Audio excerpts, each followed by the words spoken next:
Hi, and welcome to a snack-sized episode of Home the Second Story. I'm Sherry Scott with Springhouse Architects in Cincinnati, Ohio. And I'm Marilyn Modinger of Runcible Studios in Lancaster, Pennsylvania and Boston, Massachusetts. And today we're talking about that time-honored question, do I need an architect? We hear it all the time. Even though we're architects, Yes. People are asking us, do we need you? Right. You know, there's Yeah. the answer is yes and no, right? Yeah, it depends. That's so many things. Yeah. So many things. We're like, well, it depends. Call me. It depends. Call me.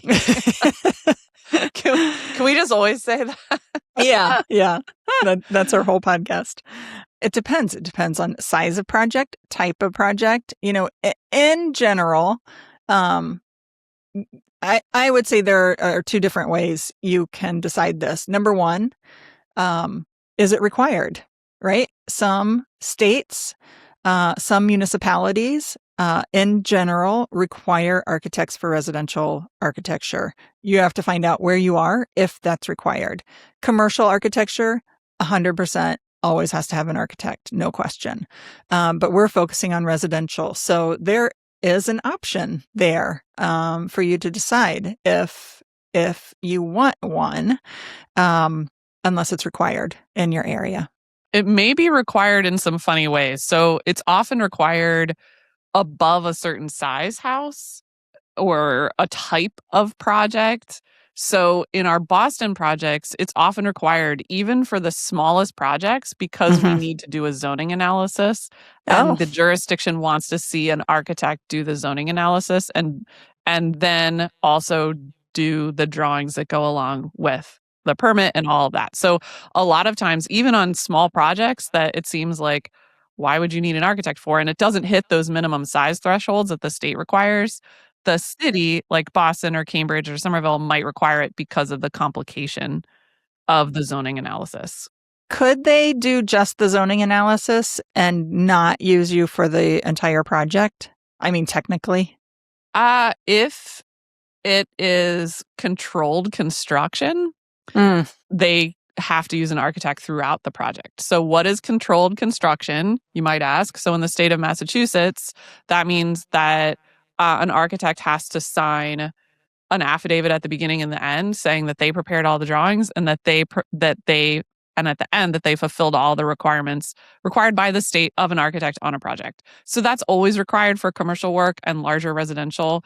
It's required for change of use. So even if you had same here. So there's like, it isn't just like the state requires it on houses above 10,000 square feet. There might be other little things. And close to us here, we have a community that just the municipality requires every residential to be signed by an architect. So, and it's really just because they want high quality work done in their community. That's right. Yeah. So let's talk about the question so when people say, do I need an architect? I'm like, well, should you use an architect? That's the better question. Like, do you need a chef to cook you dinner? No. But will it be better than if you do it? Probably. Sure is nice. Yeah. Yeah. Like, you're not going to die of food poisoning if you don't have a chef prepare dinner or you prepare your own dinner. Like, that's not what we're talking about. We're not talking about the most dire situation. We're talking about value for your money. And when it could make a big difference. That's right. So it's not just about like, oh, will my building fall down if I don't use an architect? Well, no, probably not. But you're not going to get the full value out of your project. Yeah. So that's why I like to turn it to, well, should you use an architect? What are your goals? What are you hoping to achieve? And that's a better question. Yeah. And I would say that architects help with one of the main pieces is design vision, right? We have people call us all the time and are looking for, it's the highlighted word is blueprints. Like, can you make us some blueprints? We know what we want. We know what the floor plan is. We know what we want it to look like. We just need blueprints. And there are plenty of architects / designers that do that work. But these days, we're like, we're probably not the person for you. We really want to help people with design vision and solving problems for them. I agree. And by the way, blueprints haven't been used in the profession for 30 years. So I know. We just, love seeing them, but I know yeah, they smell, they have a certain smell. they If anyone do. knows They from do. back in the day.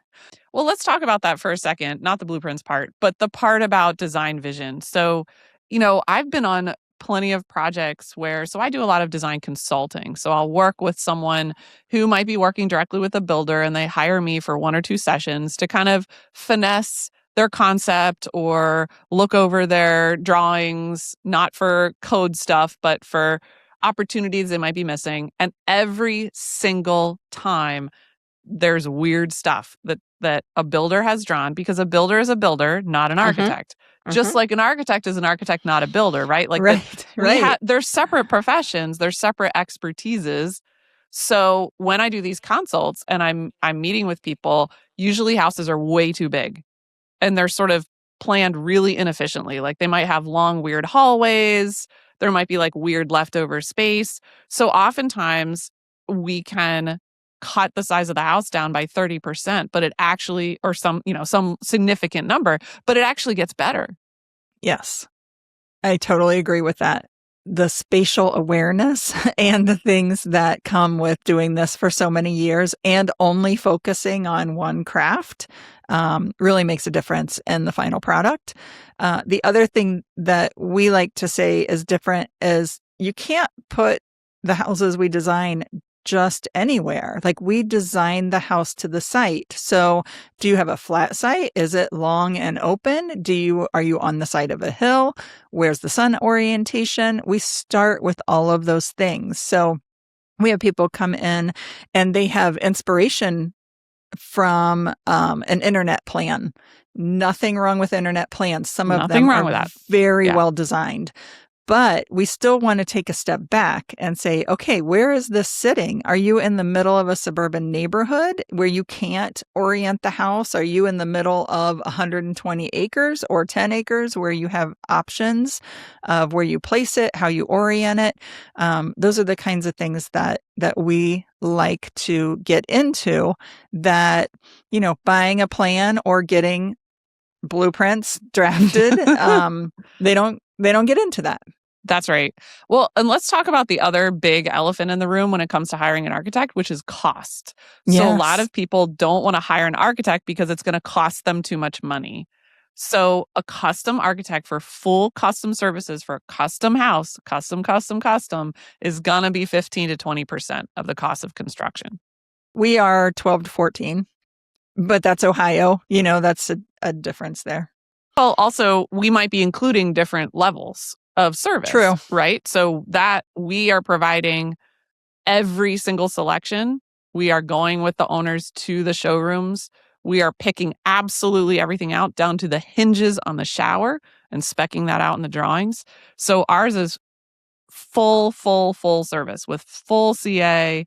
So full constructions are, all through construction. So, but yes, to your point, prices are different in different places. There are ranges. Yeah. Yeah, there are ranges. So, and we do a lot of renovations, and renovations have a higher cost. Mm-hmm. Absolutely. It is harder, more time. Yes. Yep, they're a lot harder. So a new build is cheaper on every front than a renovate, like a full gut renovation. It is. Yes. Yeah. And so this is a good point to say, like, oh, well, Sherry's 12 to 14, Marilyn's 15 to 20. Well, obviously we should go with Sherry because she's going to give us a cheaper price. But no, you have to compare what is Sherry providing, what is Marilyn providing. Right. You have to compare it apples to apples. Yep. I've provided services as low as 3%, but that's a totally different level of service. Exactly. And I don't know how you do it, Marilyn. Again, every architect is different, but we do talk to clients and say, if there are services that we provide, we can talk about that. Like if our scope is too large for what you really want and what you need based on your experience or your builder or things like that, like let's have a conversation about it. Yeah.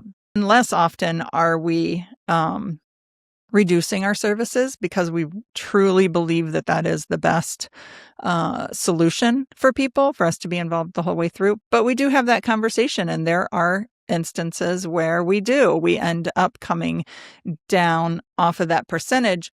by reducing our workload, not just by reducing our price. Yeah, and we largely don't. We largely pass on those projects. It's just not a good fit for us. We want to do this full service, but it's absolutely worth having that conversation.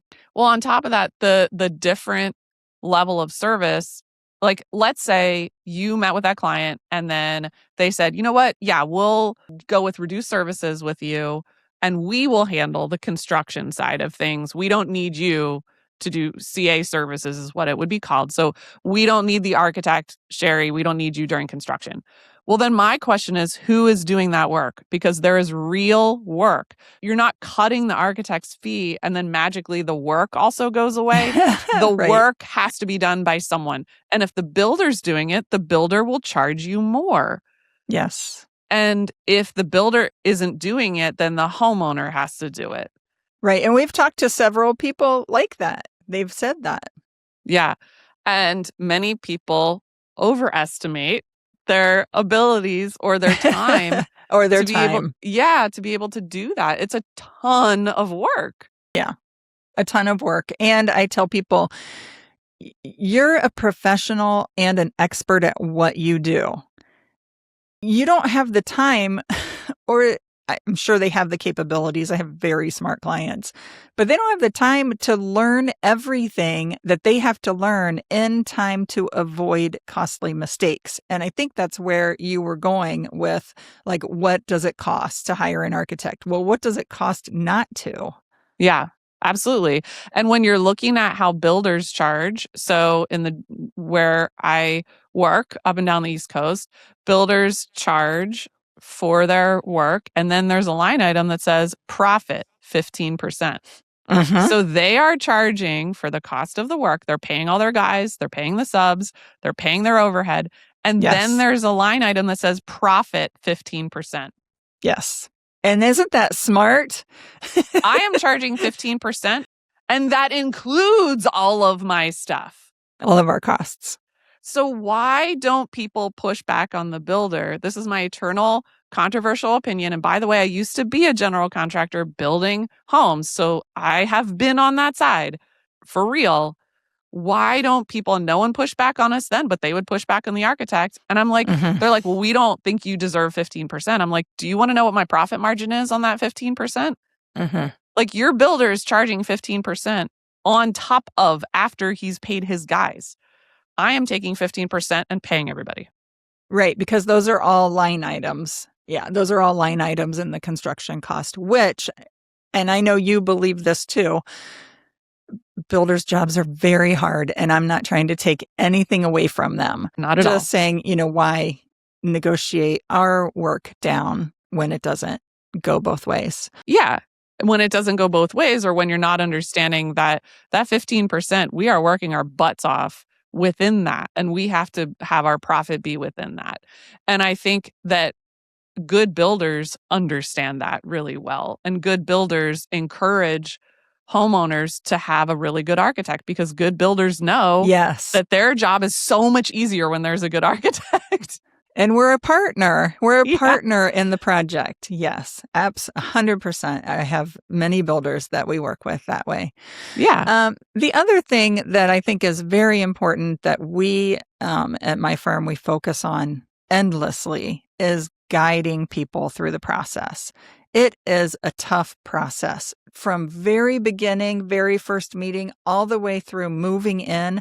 There are so many decisions, so many moving parts, so many different people, contractors, people trying to spend your money, that to have one guiding force through that entire process is priceless. It really is. If you talk to people that have been through a project with a good architect, they will tell you that we guide them through and there's one point of contact. Now, the builder has a lot of responsibility, and there is a point where it kind of tips so that the builder is more responsible and probably more leading the project.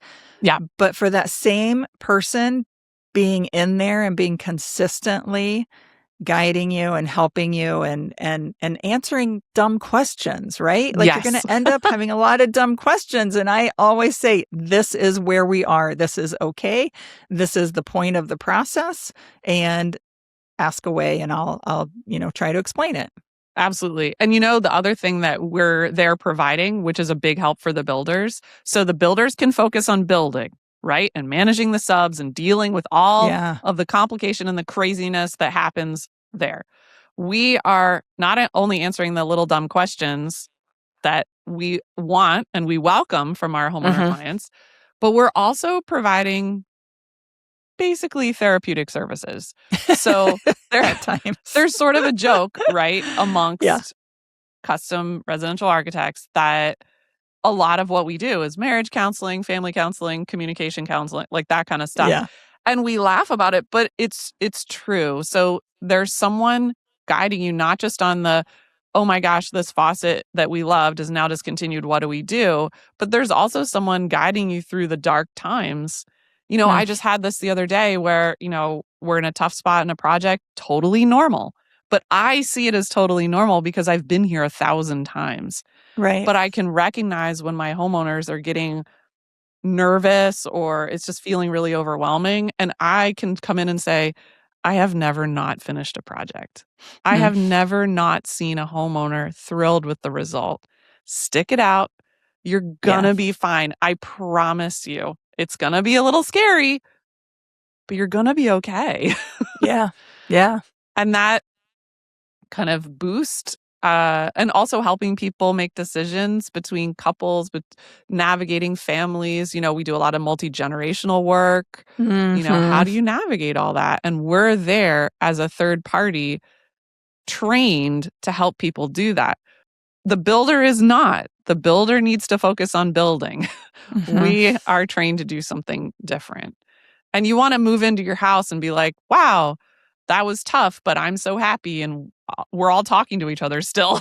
Yes. Yes. And there are parts I love and can't live without now. Yes. That's right. Yeah. Yeah. So do I need an architect? I mean, obviously we're biased and we would say yes. Yes.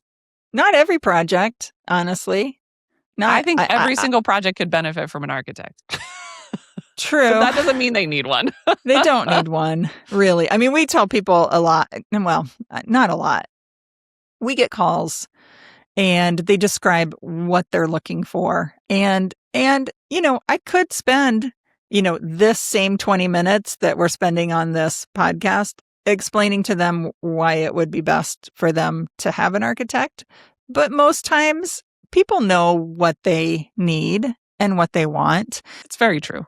If they're pretty clear, like, hey, I know what I want. I know what I want it to look like. I have this floor plan. I just need somebody to draw it up. I say, you probably want to just go back to Google and look up a draftsman or a designer, or find start with a builder first, and they will have some connection or drafting service that they work with. You're not going to get any of those services, and some people know that, and that is what their budget is, right? And that is what services they're looking for. So there's room for everybody. There's room for everybody. And I think something really crucial that you said there, and that I really want to draw out, is that people have to know themselves. So if someone says, I know myself, a lot of my clients are coming to me and they'll say, I know myself and I know I need more handholding. I know myself and I know that I own a business. My wife owns a business. We have 5 kids. Like, we do not have time to eat a proper dinner most nights, much less deal with all this other stuff. Right. So they are willing to pay for someone to take that off their plate so that it goes faster, it gets done, they can move in, and they can continue enjoying life with their family. But there's also people knowing themselves in terms of what level of aesthetic. And most of our clients are very, very picky. They're very particular. And that works really well for us because I'm picky in particular as well. So it's important if you are that kind of person who you walk into a room and you can tell if a window is 1 inch off, or you can tell if the Yes. tile is like slightly tilted, and 99 out of 100 people will not be able to see that, then you need an architect, because you need a really good architect, not just any architect, but you need one who is going to meet you at your level of detail and execution. Because even the best builder in the world can't read minds and needs drawings to tell them what to do. Right. And I've seen those projects where they try to do that and it's a mess. Yeah. And we have those conversations with clients about the 1 inch off window. I had a client recently, their house is being built right now, and I was nervous about releasing the construction documents because he told me many times, Sherry, if there's a window off center, it is not going to be good, because he is that person, and he let me know. And we did scour those drawings for exact sight lines, exact center lines.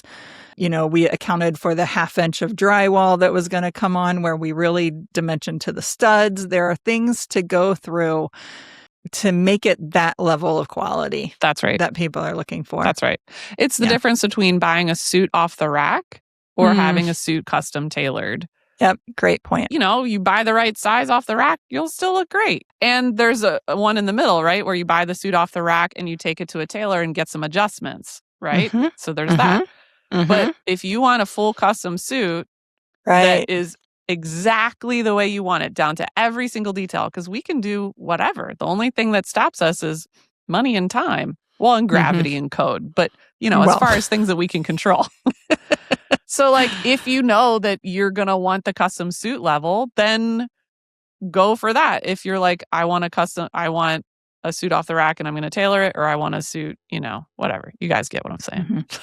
Yeah. I mean, and the last point I want to make on this is long-term value. I think that architects truly add long-term value. It's not the hottest trend. Even if it is the hottest trend, it's in a way that's going to live well with you and grow with you and change.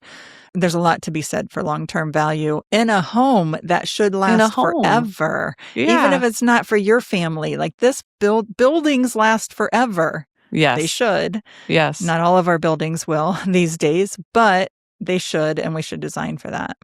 I agree. And especially in a world where Instagram and Pinterest are now basically full of AI renderings, which aren't even real. Yeah. It's so easy for anyone to crank out a bunch of unrealistic images that are so trendy. Like it's like the fast fashion of design trends. Like they change so fast. And if you're basing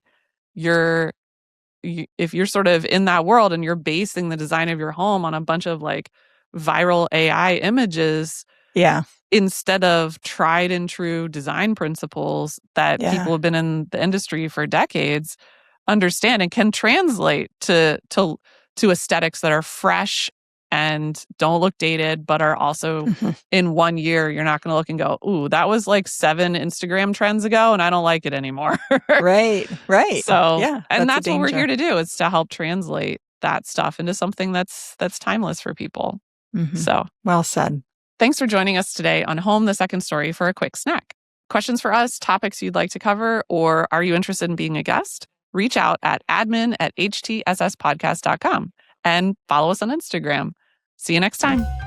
Thanks for listening to Home, the Second Story podcast. Feel free to share this episode with a friend. Contact information for both of our architects are in our show notes. And don't miss future episodes. Follow or subscribe to our show for free in Apple Podcasts, Spotify, YouTube, or wherever you're listening right now.